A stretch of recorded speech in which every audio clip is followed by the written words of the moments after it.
আসসালামু আলাইকুম। ওয়ালাইকুম আসসালাম। এত রাতে এখানে কি? জি আমরা আছি। কি ব্যাপার অফিসার, আপনি ওদেরকে ধরে রাখছেন কেন? আপনারা ভুল বুঝতেছেন। ওই জানি না কি এত রাতে এখানে কি? অফিসার আপনি ভুল বুঝতেছেন, আমি তো বললাম তোকে। জি ওয়েট ওয়েট ওয়েট, ও কিডন্যাপ! ও মাই গড, এই পর্যন্ত 4টা বউ কিডন্যাপ হয়েছে। বাবার ফোন নাম্বার দাও। Sir please. দাও, আবার ফোন নাম্বার দাও, আমি কথা বলবো। এখানে কোনো অপশন নাই, কোনো অপশন নাই। এই নাম্বার দাও, নাম্বার উঠায় দাও।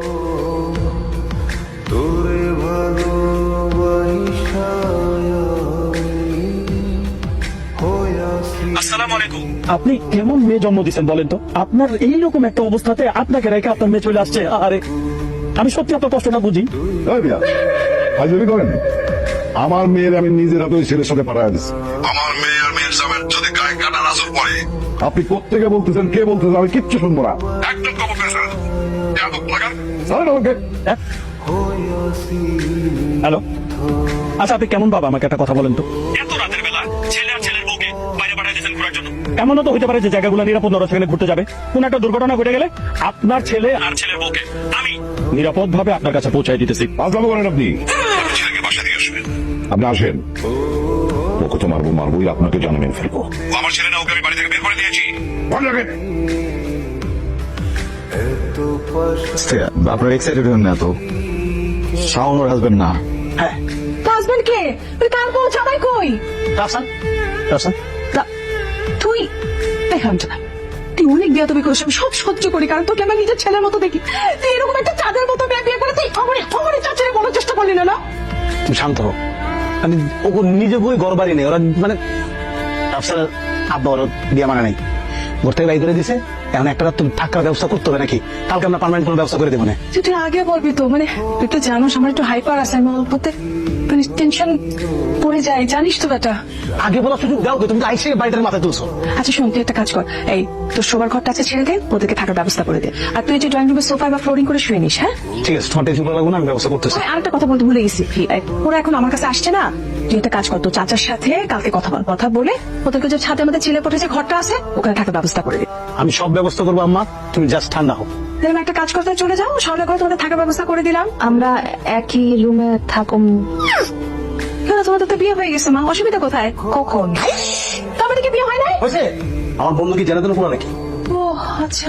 আম্মা, হ্যাঁ বেটা, আমার মনে হয় এই বিয়ের মধ্যে কোনো একটা গাবলা আছে।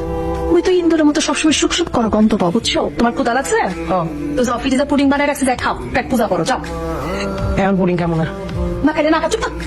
বুঝো, ও আমার রুমে নিয়ে যাচ্ছে, ওখানে কাবার আছে, ওখানে আমার অনেক শাড়ি আছে মা, তুমি তার এটা পরে রাতে ঘুমাতে পারবে না। ওখান থেকে যেটা তোমার ভালো লাগে ওটা তুমি পর, ফ্রেশ হয়ে যাও, ঠিক আছে মা?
আর কতকাল থাকবি আমারে সারি